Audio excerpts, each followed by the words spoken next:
En 1940, c'est à des milliers de kilomètres de son pays natal que vit Léon Trotsky.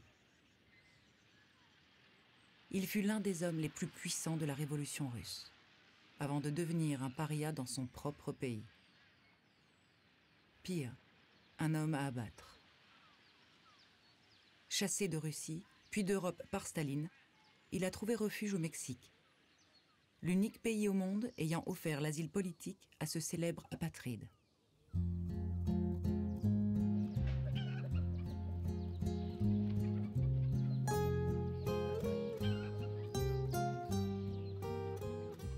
Trotsky, de son vrai nom Lev Davidovitch Bronstein, mène à Mexico une existence modeste entourée de sa femme et de son petit-fils.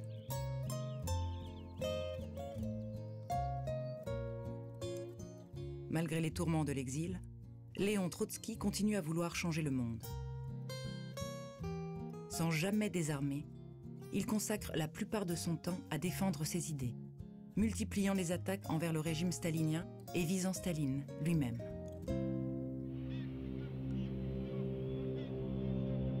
Toute sa vie, Trotsky a joué avec le feu, mais contester ouvertement le pouvoir de Staline équivaut à signer son arrêt de mort. Et dans l'ombre, un assassinat se prépare. Ramon Mercader sera le bras armé de Staline. En ce printemps 1940, Léon Trotsky n'a plus que quelques mois à vivre. Et il le sait.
En 1940, Ramon Mercader séjourne officiellement à Mexico pour affaires, muni d'un faux passeport canadien.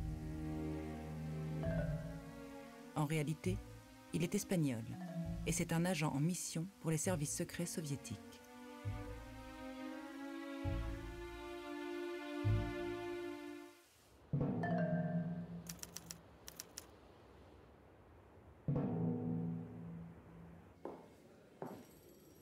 Mercader évolue sous les ordres de l'officier Pavel Soudoplatov, chef de l'administration des missions spéciales. Autrement dit, des sabotages, des enlèvements, des assassinats. Soudoplatov a été chargé par Staline d'organiser l'assassinat de Trotsky. Cette mission est baptisée Opération Canard. Et pour accomplir ce projet criminel, Soudoplatov peut compter sur l'efficacité de ses services et sur la détermination de Ramon Mercader.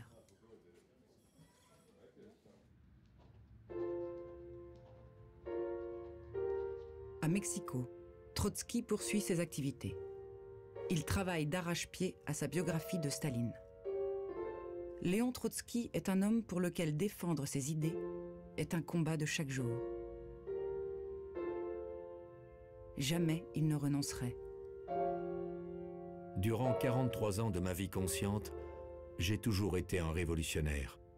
Et durant 43 ans, j'ai lutté sous la bannière du marxisme. Si je devais tout recommencer, j'essaierais d'éviter telle ou telle erreur. Mais le cours général de ma vie serait inchangé.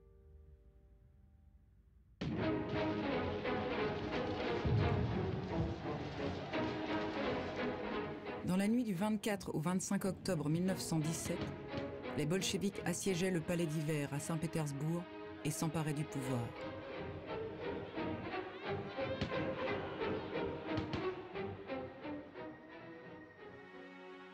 Lénine présidait le nouveau gouvernement.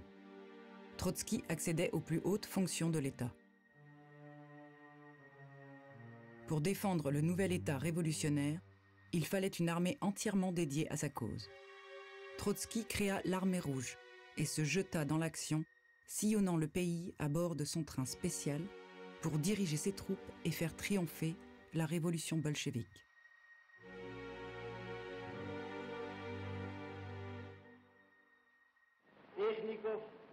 Pendant que sur le terrain, Trotsky se forgeait une stature de héros, Staline intriguait à Moscou pour l'évincer à la première occasion.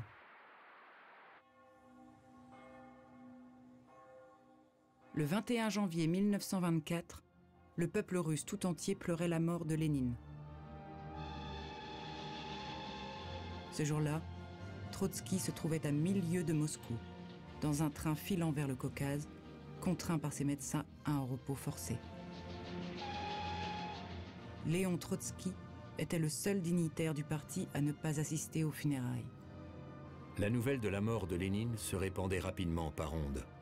J'obtins la liaison par fil direct avec le Kremlin. J'eus cette réponse. Funérailles samedi, de toute façon on n'arriverait pas, conseillons suivre traitement. En réalité, les obsèques n'eurent lieu que le dimanche, et j'aurais pu parfaitement arriver à temps à Moscou. Si invraisemblable que cela puisse paraître, on me trompa sur la date des funérailles. Tenir Trotsky éloigné de Moscou le plus longtemps possible et le discréditer aux yeux des Russes permettait à Staline de garder les mains libres pour avancer ses pions vers le Kremlin. Car si le testament de Lénine était ouvertement défavorable à Staline, il ne désignait pas pour autant Trotsky comme successeur. Trotsky, qui était sûr de lui et de son pouvoir, ne rentra à Moscou que 3 mois après la mort de Lénine. Il avait toujours éprouvé un grand mépris pour le camarade Staline et ne pouvait envisager d'être évincé par un bureaucrate inculte. Il me répugnait par les traits de caractère qui ont fait ensuite sa force dans la vague de décadence. Étroitesse des intérêts, empirisme, psychologie grossière, un singulier cynisme de provincial. Les deux hommes s'opposaient aussi sur l'idéologie révolutionnaire. Trotsky prônait une révolution mondiale.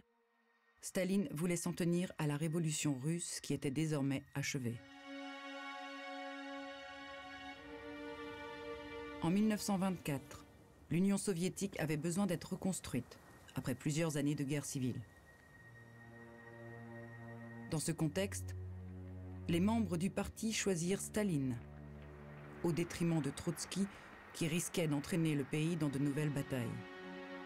Devenu chef suprême, Staline retira à Trotsky toutes ses fonctions. Chef de l'Armée rouge, membre du comité central, membre du Parti communiste. À cette époque, les exploits de son rival étaient encore trop éclatants dans l'esprit des Russes pour que Staline prenne le risque de le faire éliminer. De façon inexplicable, Trotsky ne livra jamais de bataille armée pour reprendre le pouvoir.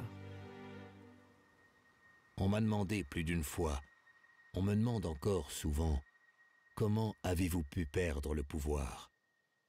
Cette question montre que l'interlocuteur se représente assez naïvement le pouvoir comme un objet matériel qu'on aurait laissé tomber, comme une montre ou un carnet qu'on aurait perdu.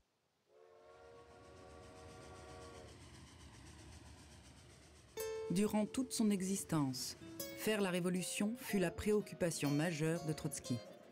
Une quête obsessionnelle dans laquelle il entraîna toute sa famille. Dans l'adversité, Trotsky a toujours été entouré de sa famille. Depuis leur rencontre à Paris en 1902, sa compagne Natalia est son ombre fidèle. Elle soutient son combat révolutionnaire et l'accompagne dans tous ses exils. Natalia lui a donné 2 fils, Lev Sedov et Sergueï Sedov. Comme son père, Lev Sedov était fou de politique. Sergueï, lui, n'aimait que les mathématiques la littérature et le cirque. Il a eu aussi 2 filles, nées d'un premier mariage, Zina et Nina, qui ont toujours été en adoration devant leur père.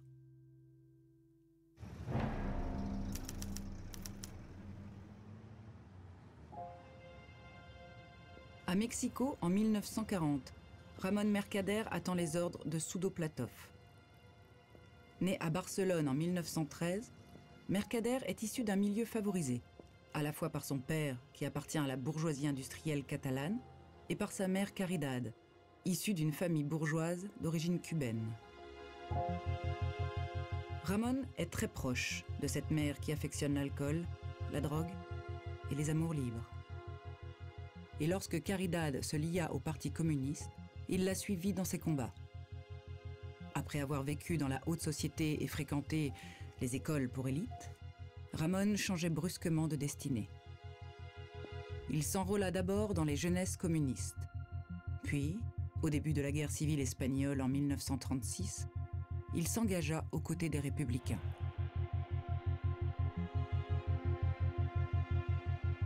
Les soviétiques étaient présents en Espagne, où ils soutenaient les républicains contre les franquistes. Parmi eux, un agent secret était particulièrement actif, Kotov. C'est lui qui recruta Caridad et Ramón Mercader pour le compte des services secrets soviétiques.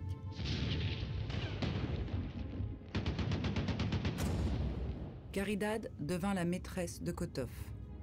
Ensemble, ils décidèrent d'un projet diabolique, faire de Ramón Mercader, le fils de Caridad, l'assassin de Trotsky.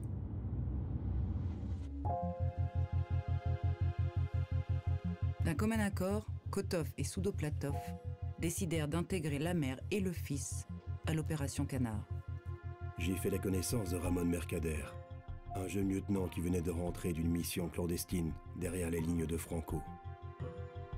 J'avais appris que son frère aîné avait perdu la vie en allant se jeter, après s'être attaché des grenades autour du corps, sous un tank allemand qui fonçait sur les républicains. Sa mère Caridad avait été blessée au cours d'un raid aérien.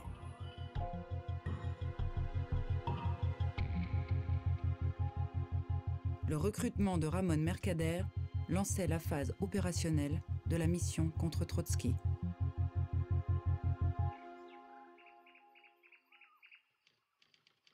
Depuis sa jeunesse, Trotsky pouvait compter sur son talent de journaliste et d'écrivain. Au cours de ses exils, l'écriture lui fut d'un grand secours moral et politique. Il écrivit plusieurs œuvres importantes. Ma vie, Histoire de la Révolution russe, La Révolution trahie. Ces livres, traduits en plusieurs langues, lui offraient une efficace tribune internationale et lui assuraient des revenus. Car malgré son isolement, Trotsky n'avait aucune intention de laisser Staline le gommer de l'histoire soviétique. Il ne renonçait pas non plus à sa révolution mondiale. En plus de l'écriture, il avait le talent d'entretenir un réseau international. Il avait toujours été en lien avec les intellectuels et les personnalités de son époque.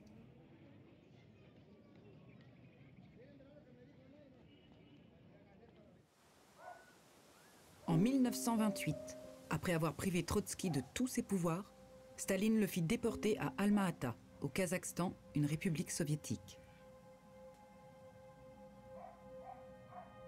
Lev Sedov, son fils, avait choisi librement d'accompagner ses parents en exil pour les soutenir. Il devenait, à 22 ans, le principal collaborateur de son père. Même en exil, Trotsky travaillait dur.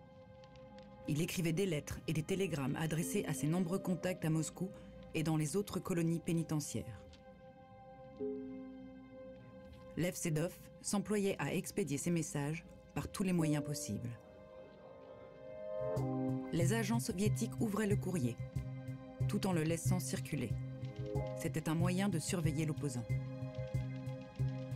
Mais au fil des mois, les activités politiques de Trotsky étaient devenues si intenses que Staline y vit une menace. Son rival remettait ouvertement en cause la légitimité de son pouvoir. la fin de 1928, Staline était convaincu qu'il était dangereux pour lui de garder Trotsky à Alma-Ata. Le faire assassiner aurait rencontré une opposition de la part de certains membres du bureau politique. Mais l'exiler encore plus loin pouvait être une solution. Après 12 jours de tergiversation, Staline prit la décision de déporter son rival hors d'Union soviétique, où il imaginait que sans argent et sans soutien, il ne pourrait plus agir. Commença alors pour Trotsky et Natalia un exil interminable et chaotique qui finirait par leur être fatal.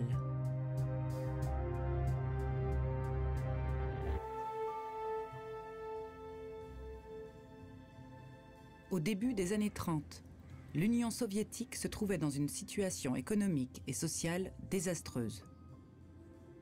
Un échec pour Staline, qui devint dictatorial et rejetait toutes les fautes sur les trotskistes. C'est à ce moment-là qu'il a déchu Trotsky de sa nationalité soviétique. Plus jamais il ne reverrait sa terre natale.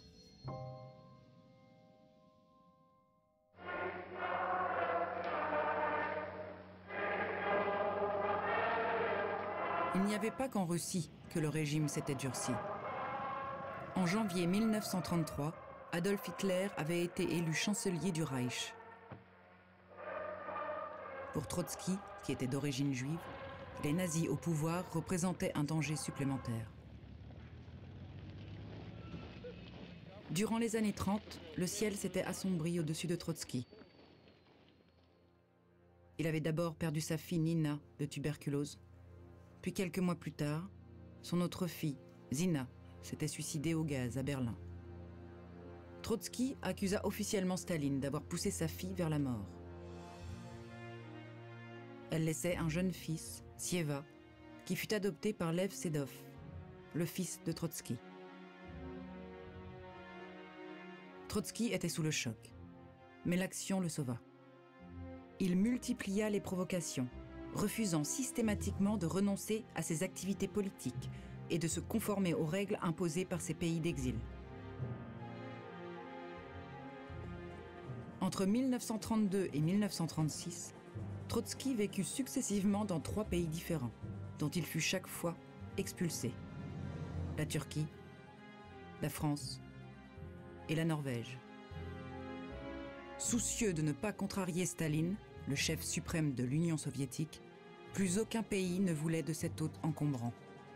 Or, au milieu des années 30, sa vie était de plus en plus menacée par des services secrets russes, prêts à l'éliminer dès que Staline le déciderait.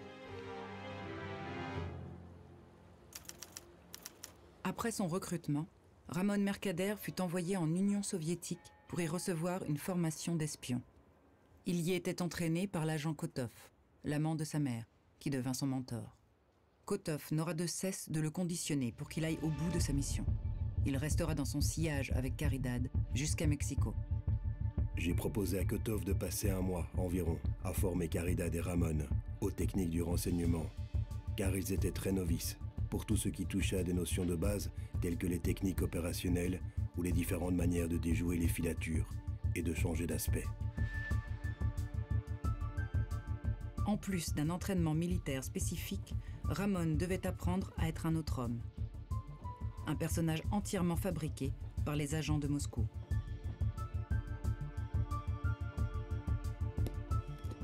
Désormais, il serait Jacques Mornard, un citoyen belge, journaliste sportif et profitant joyeusement de la vie grâce à l'argent de sa famille. Une fois installé dans la peau de son personnage, une nouvelle phase pouvait commencer. L'infiltration des milieux trotskistes.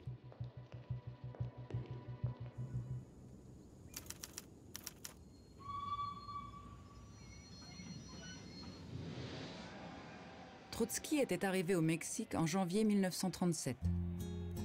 Il avait 57 ans et il lui restait 3 ans à vivre.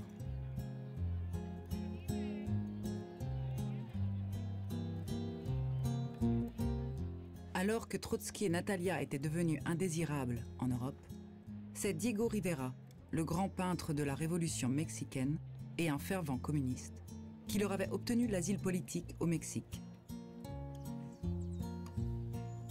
À Mexico, il s'était installé à la Maison Bleue, la maison natale de Frida Kahlo, l'épouse de Rivera. Ils avaient été surpris du bon accueil qui leur avait été réservé. Après avoir vécu 10 années noires, dans la hantise permanente d'être assassinés, c'était pour eux un moment de répit, un havre de paix et de vie.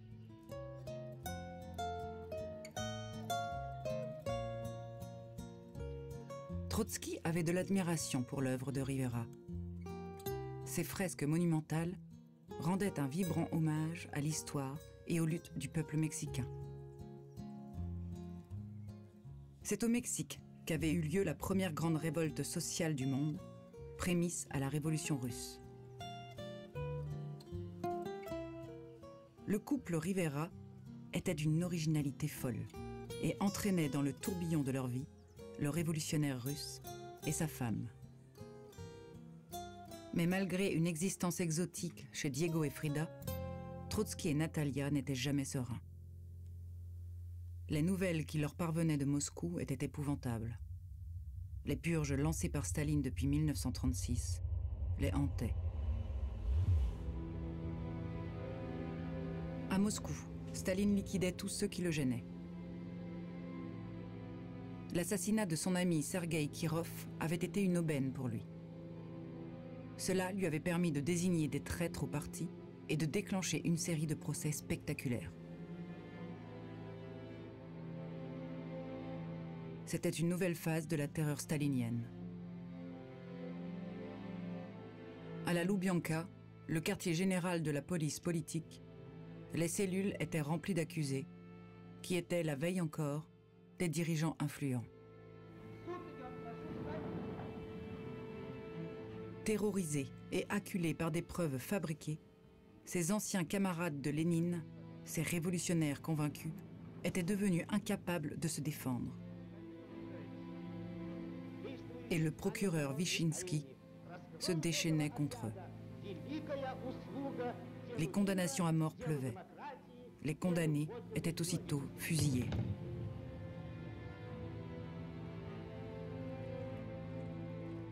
En 1937, lors de la seconde vague des grands procès de Moscou, Trotsky et son fils Lev Sedov furent accusés de vouloir saboter l'Union soviétique et furent condamnés à mort par contumace. Quant au fils cadet de Trotsky et de Natalia, Sergueï, qui vivait en Union soviétique, il avait été déporté en Sibérie et assassiné. Il avait 29 ans. Sa famille, ses amis, Staline intensifiait la répression anti-trotskiste et l'étau se resserrait autour de Trotsky lui-même.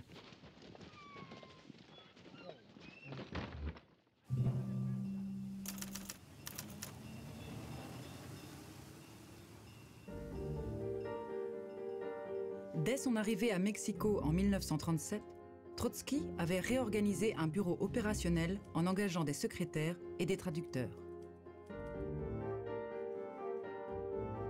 À la suite de sa condamnation à mort, il préparait activement sa réponse aux graves accusations portées contre lui par Staline.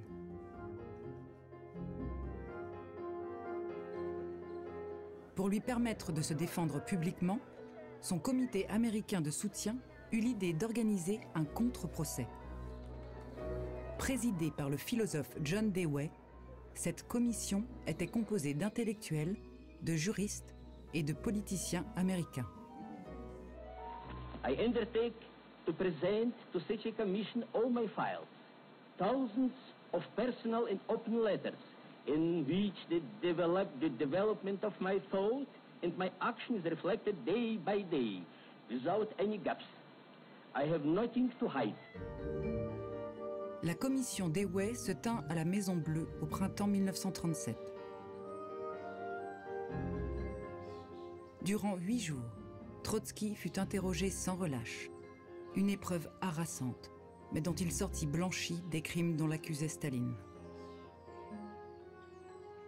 La décision de cette commission ne changeait rien à la situation de Trotsky et de son fils Lev Sedov, qui restaient tous deux dans le viseur de Staline.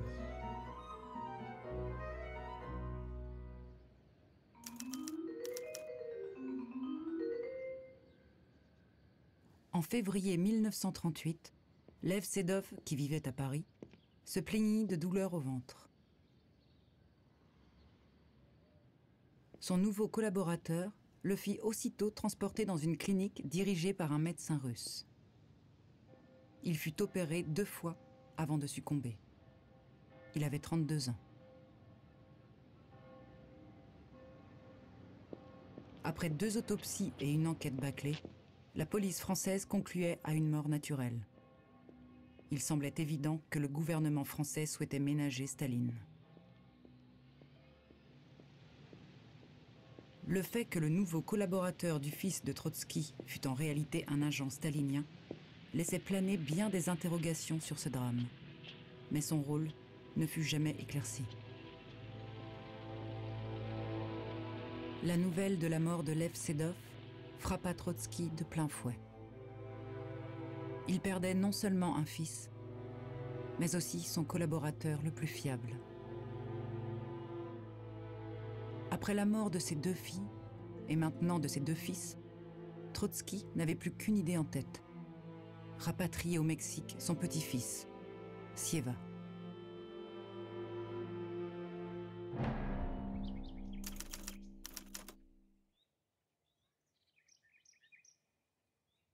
À la Maison Bleue, les relations entre Trotsky et Rivera tournaient mal. Les 2 hommes s'opposaient sur des questions politiques. Rivera avait aussi été fâché par la brève liaison de Trotsky avec Frida. Le secrétaire et traducteur de Trotsky, Jean Van Eschnort, témoigne. Frida n'hésitait pas, un peu à la manière américaine, à brandir le mot « love ». « All my love », disait-elle à Trotsky en le quittant. Trotsky, apparemment, fut pris au jeu. Il se mit à lui écrire des lettres. Il glissait la lettre dans un livre et remettait le livre à Frida, souvent en présence d'autres personnes, y compris Natalia ou Diego, en lui recommandant de le lire. Ceci se passait quelques semaines après les audiences de la commission Dewey. Fin juin, la situation devint telle que ceux qui se trouvaient tout près de Trotsky commençaient à s'inquiéter.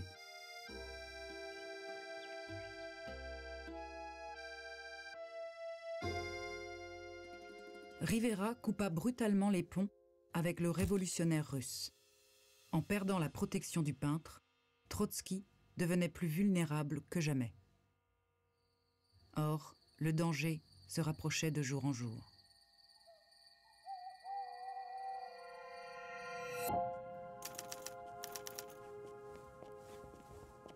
En juin 1938, Ramon Mercader débarquait à Paris sous sa nouvelle identité, Jacques Mornard.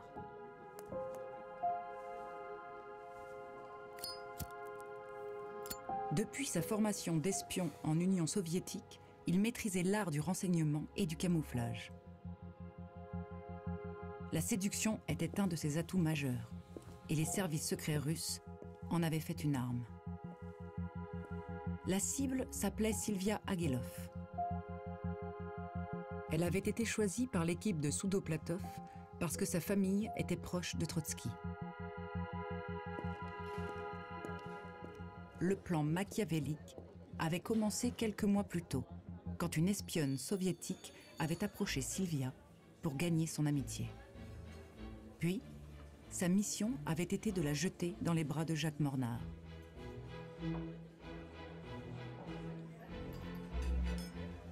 Celui qui se présentait à Sylvia comme journaliste et photographe belge était en réalité l'agent soviétique Ramon Mercader. Sylvia était facilement tombée dans le piège. Son nouveau fiancé, qui menait grande vie, l'emmenait dans les restaurants à la mode, les boîtes de nuit. Elle était éblouie. Suivant les ordres de ses supérieurs, il ne parlait jamais espagnol et faisait mine de ne pas être intéressé par la politique. Mercader jouait avec Sylvia la comédie de l'amour. Il obéissait aux ordres. Le plan fonctionnait parfaitement. Ainsi, lorsque Sylvia dut se rendre au congrès de la 4e internationale, c'est Jacques Mornard qui la conduisit en voiture.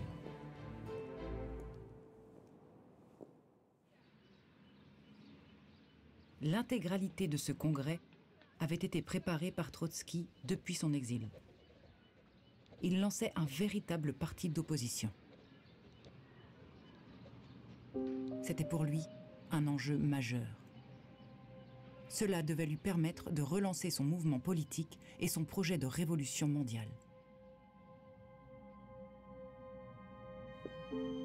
Si Mornard n'assistait pas au congrès de la 4e internationale, les services secrets russes avaient un autre agent infiltré. Il savait donc tout des projets de Trotsky. Soudoplatov tissait une toile d'araignée à l'échelle du monde pour qu'elle se referme le moment venu sur Trotsky.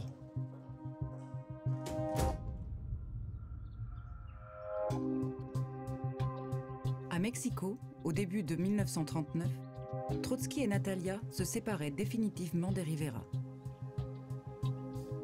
Ils quittaient la Maison Bleue pour s'installer à quelques rues de là, dans l'avenue Vienna. Menacés de toutes parts, ils vivaient désormais dans une maison aux allures de forteresse.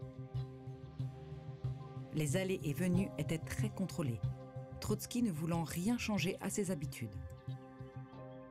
Recevoir des partisans, des hommes politiques et des intellectuels lui restait vital. C'est avec les visiteurs et les nouveaux venus que Trotsky déployait toute son amabilité. Il parlait, expliquait en faisant des gestes, posait des questions, était par moments vraiment charmant. Puis, plus on avait travaillé avec lui, plus il était exigeant et plus il pouvait devenir brusque. La situation dans laquelle nous vivions avait sa part dans tout cela. Il fallait vivre des années ensemble, jour après jour, dans un espace restreint, avec des constantes mesures de sécurité. Tout était arrangé, les visites, les sorties. « Vous me traitez comme un objet », me dit-il un jour.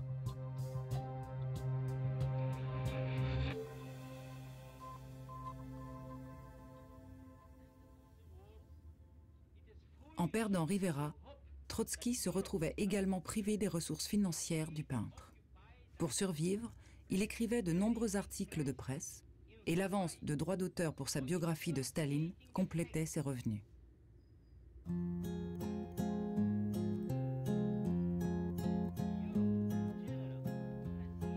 En cette période noire, quelques rayons de soleil filtraient parfois dans sa vie. La 4e internationale lui avait redonné espoir en l'avenir du trotskisme. Il y avait aussi des moments de bonheur, comme l'arrivée à Mexico de Sieva, au mois d'août 1939. Sieva donnait à Trotsky et à Natalia une nouvelle raison de se battre. Ils n'avaient pas revu leur petit-fils depuis 6 ans, et c'est un jeune homme de 13 ans qui arriva au Mexique. Sieva était l'un des rares survivants de la famille. Afin qu'il puisse s'intégrer à son pays d'adoption, Trotsky interdisait qu'on lui parle en russe. Il fut également rebaptisé Esteban. Les Rosmer, amis du couple Trotsky, qui avait conduit Esteban de France au Mexique, séjournèrent 9 mois à Mexico. Une parenthèse amicale réparatrice pour ceux dont tous les amis et anciens collaborateurs avaient été éliminés par Staline. Malgré ce moment de trêve, tout semblait indiquer que Trotsky était en sursis. L'imminence d'une guerre en Europe, qu'il pressentait, était une chose qui l'inquiétait beaucoup. Le 23 août 1939, la signature du pacte germano-soviétique anéantissait Trotsky. Signé par Molotov, chef de la diplomatie de Staline, et von Ribbentrop, ministre des Affaires étrangères d'Hitler, cette alliance était de mauvais augure pour Trotsky et pour l'Europe.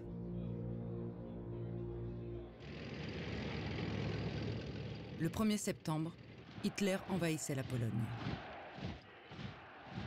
2 jours après, la Grande-Bretagne et la France déclaraient la guerre à l'Allemagne.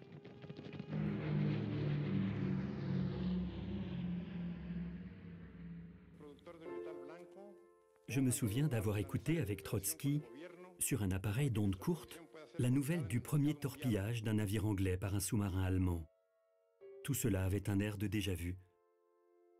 On sentait chez Trotsky la lassitude de voir se répéter une catastrophe dont il avait été le témoin en 1914, mais aussi la foi que dans quelques années, la guerre amènerait la révolution socialiste.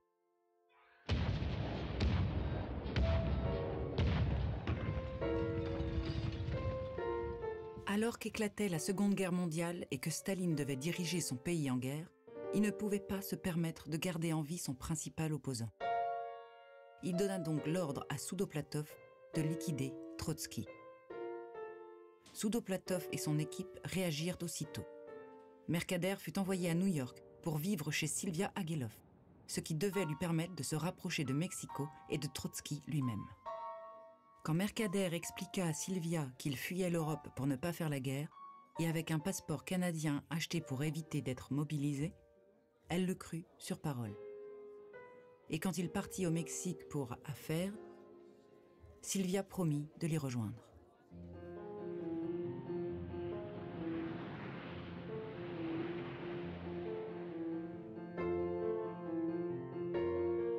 Lorsque Sylvia vint le rejoindre à Mexico au début de 1940, elle fut aussitôt reçue chez Trotsky et Natalia, où elle était très appréciée.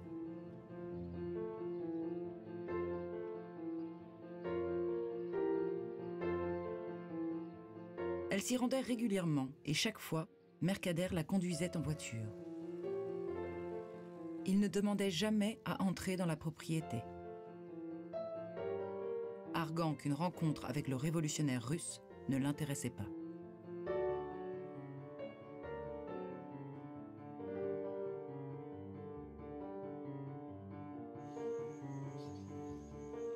Peu à peu, les gardes s'habituaient à voir ce garçon sympathique et serviable.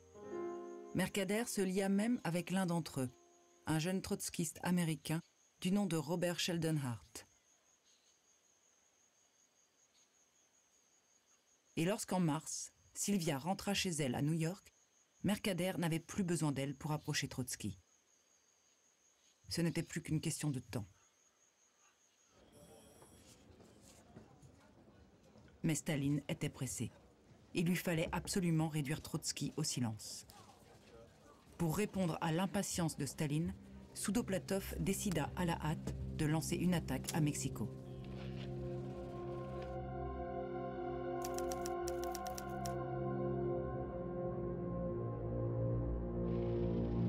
Dans la nuit du 23 au 24 mai 1940, vers 5 heures du matin, une vingtaine d'hommes armés jusqu'aux dents prend d'assaut la maison de Trotsky. Dans leur chambre, le révolutionnaire russe et son épouse sont endormis. Leur petit-fils Sieva dort dans la chambre attenante. Soudain, retentit une série de coups de feu en rafale. Les tireurs inondent littéralement de balles les deux chambres à coucher. La fusillade dure de longues secondes.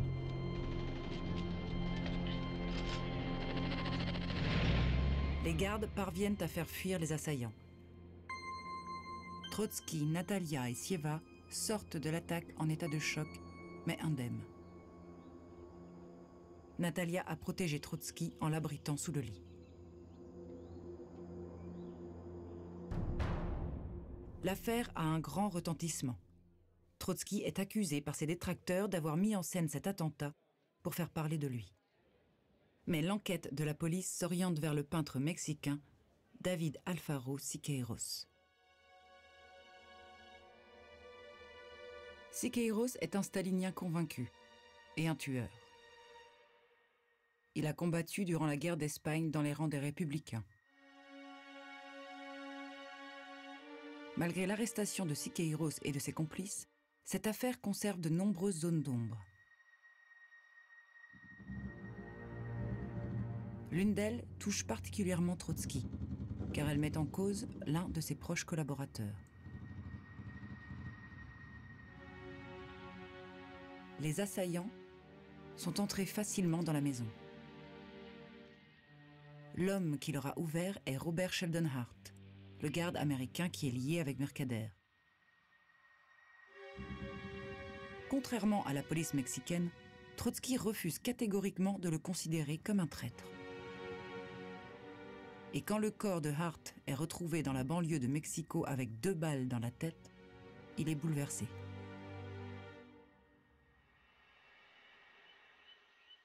Attaque mal préparée ou simulacre d'attentat destiné à intimider Trotsky et son entourage?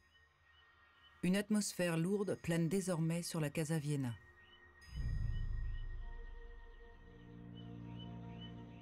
Trotsky sait que Staline enverra d'autres tueurs pour l'éliminer. Craignant une nouvelle attaque, la maison est sécurisée. Les murs d'enceinte sont rehaussés, de nouvelles tourelles construites. À l'intérieur, on équipe chaque pièce d'une porte blindée.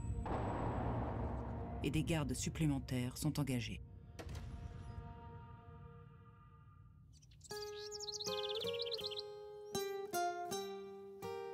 La terre d'exil du révolutionnaire se rétrécissait toujours plus.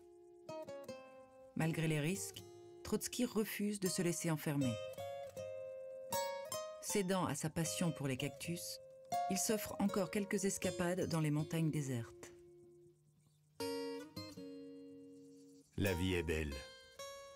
Que les générations futures la nettoient de tout mal, de toute oppression et de toute violence, et en jouissent pleinement.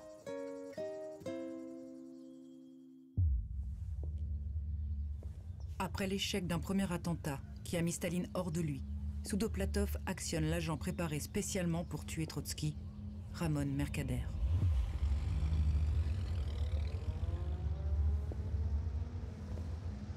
Mercader n'était jamais entré dans la résidence de Trotsky avant l'attentat manqué. Mais 3 jours après cette attaque, il y fait son entrée pour la première fois.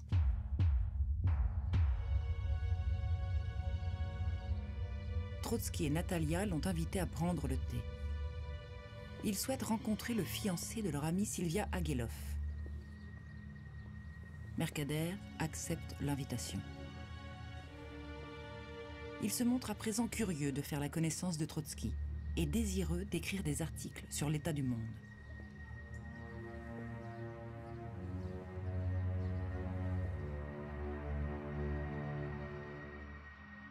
La rencontre se passe agréablement. Il sera réinvité à la Casa Vienna. Il commence à rendre régulièrement des services, comme conduire les Rosmer, les amis du couple Trotsky, de Mexico à Veracruz. Un voyage de 600 km, mais il est prêt à tout pour approcher Trotsky. Après avoir manipulé Sylvia, il séduisait l'entourage du révolutionnaire. Ses gardes, ses amis, son petit-fils. Ensuite, il disparaît 1 mois entier.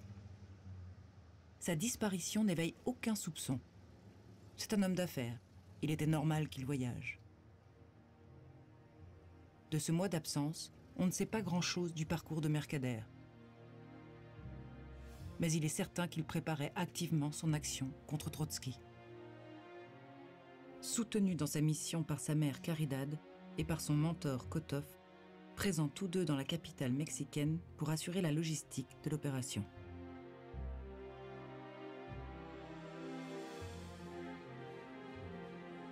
Un peu plus tard, Kotov devait me dire que Ramon Mercader était prêt à accomplir sa mission, confiant dans son entraînement de guerriero en Espagne.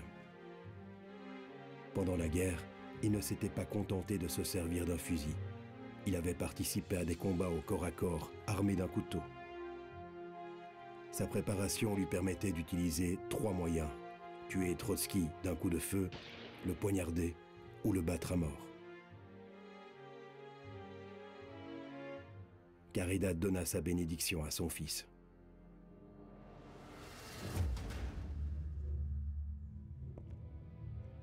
Le 20 août 1940, lorsque Ramon Mercader traverse le jardin de la Casa Vienna, il se sent nerveux.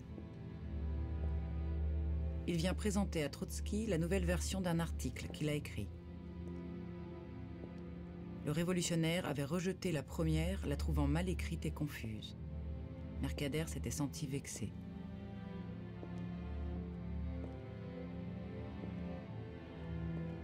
Trotsky est occupé à soigner ses animaux quand Mercader le rejoint. De loin, Natalia remarque les deux hommes en train de discuter. Elle trouve étrange que Mercader porte une gabardine en plein mois d'août. Trotsky et Natalia commencent à se méfier de ce garçon trop mystérieux à leur goût et envisagent de se renseigner sur son compte. Mais ce jour-là, Trotsky accepte quand même de le recevoir dans son bureau. Ensuite, tout se passe très vite. Alors que Trotsky se penche sur le texte, Mercader lui fracasse le crâne avec le piolet qu'il avait caché sous sa gabardine. Le crâne enfoncé et couvert de sang, Trotsky mord son agresseur pour l'empêcher de frapper une seconde fois. Dans un ultime sursaut de vie, il parvint même à se relever et à sortir de son bureau. Il intime l'ordre à ses gardes de cesser de violenter Mercader qu'ils ont blessé. Il ne faut pas le tuer, il faut qu'il parle.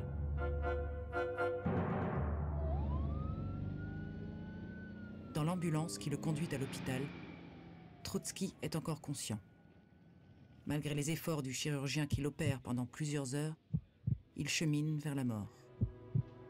La lame du piolet qui s'est enfoncée de 7 cm a causé des dommages irréparables.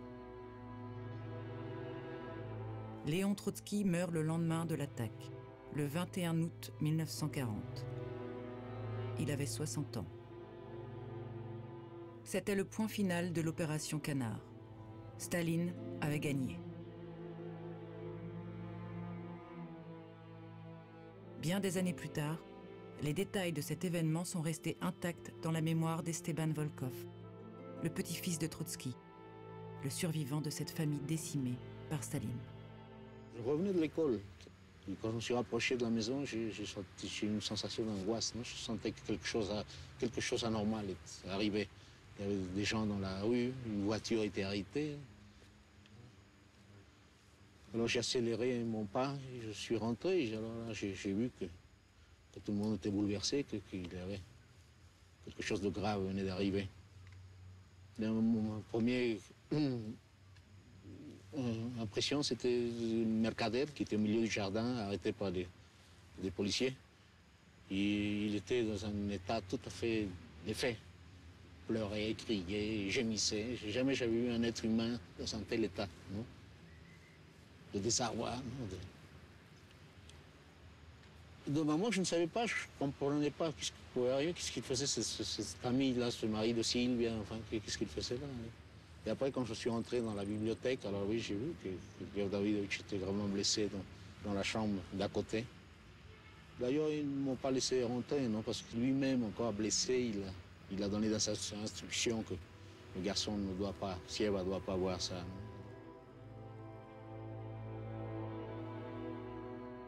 Mercader n'a pas pu fuir, comme le prévoyait le plan. Caridad et Kotov, qui l'attendaient dans une voiture aux abords de la maison, ont finalement été obligés de l'abandonner derrière eux. Il déclare aux policiers s'appeler Jacques Mornard et être citoyen belge. Une version qu'il ne changera jamais. Sa véritable identité ne sera découverte que 10 ans plus tard. Dans sa poche, la police retrouve une lettre expliquant les mobiles de son acte.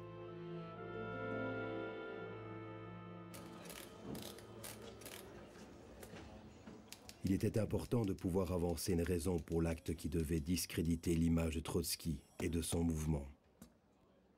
L'assassinat devait prendre l'aspect d'une vengeance personnelle de Mercader contre Trotsky, qui était supposé avoir empêché Sylvia Agueloff de l'épouser. Au cas où on l'arrêterait, Mercader devait aussi prétendre que Trotsky avait cherché à l'enrôler dans un groupe terroriste international dont l'objectif était d'assassiner Staline et d'autres dirigeants soviétiques.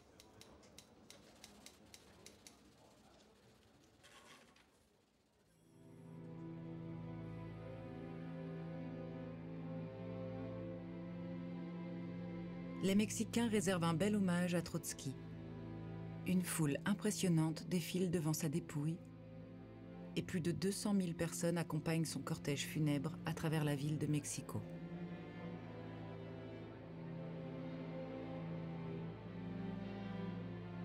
Si la nouvelle de la mort du révolutionnaire russe Léon Trotsky fait le tour du monde, l'actualité reste dominée par la guerre en Europe.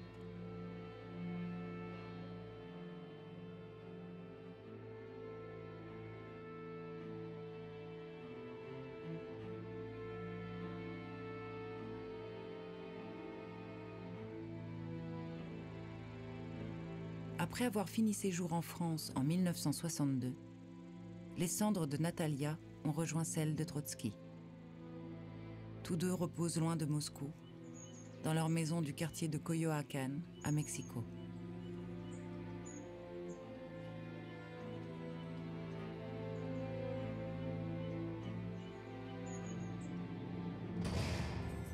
Ramón Mercader est condamné à 20 ans de prison, la peine maximale au Mexique. Durant tout ce temps, les services spéciaux de Soudoplatov lui ont assuré une détention vivable. Après avoir poussé son fils à tuer Trotsky, Caridad Mercader fit de nombreuses tentatives pour le faire libérer. Toutes échouèrent. Elle mourut à Paris en 1975, sous un portrait de Staline. Ramón Mercader reçut à sa sortie de prison le titre de héros de l'Union soviétique. Mais en toute discrétion, il resterait à jamais un homme de l'ombre.